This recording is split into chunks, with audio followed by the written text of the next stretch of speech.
back in the studio working on a piece of Arches oil paper, and I have taped these sides, taped the edges, and I want to be sure to burnish the tape down to lessen the possibility of bleed under. The paint can sometimes seep under the tape, but that's okay too. But if you burnish your edges, that helps to lessen that problem. And I am going to begin with some mark making and then start adding layers to this piece of Arches oil paper.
is a winding road, no telling where it goes.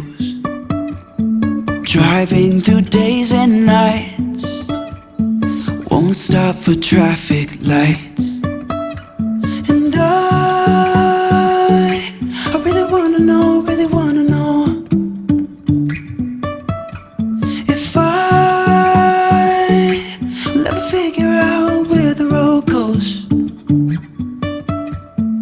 Even if I'm falling down, I will keep on searching for my highs. You can say I lost my mind, I will keep on holding my head high. Even if the sky is falling down.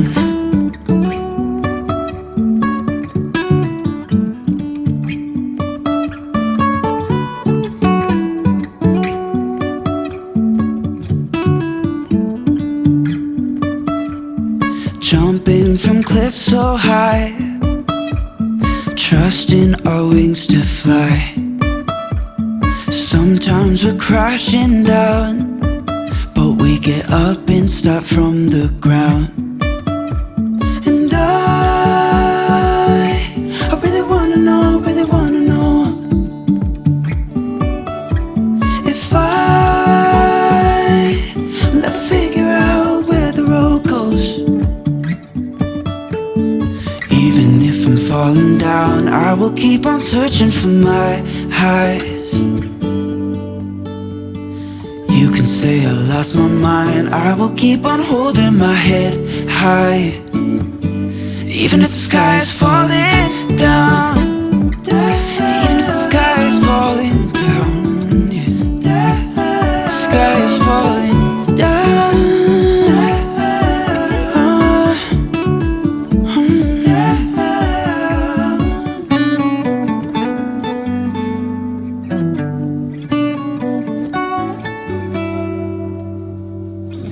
Even if the sky is falling down, even if the sky is falling down.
color that I used on this piece of Arches oil paper was color that was left over on my palette from a previous painting session, and that is a great way to use up some of the paint on your palette, is to just either using a dump board or a dump piece of paper, or starting from a fresh, new, clean sheet of paper, to put all of your leftover paint onto that piece of work. And I am really interested in how this piece is pushing forward. I think that it does need a little bit of time to set up and spend some time in getting a little drier. And then I might possibly come back in and crisp up some of this white area, punch up a few of the darks, but I really like how the paint lifted through the layers and left a lot of this mystery and history showing through. So thanks everyone for joining me, and until next time.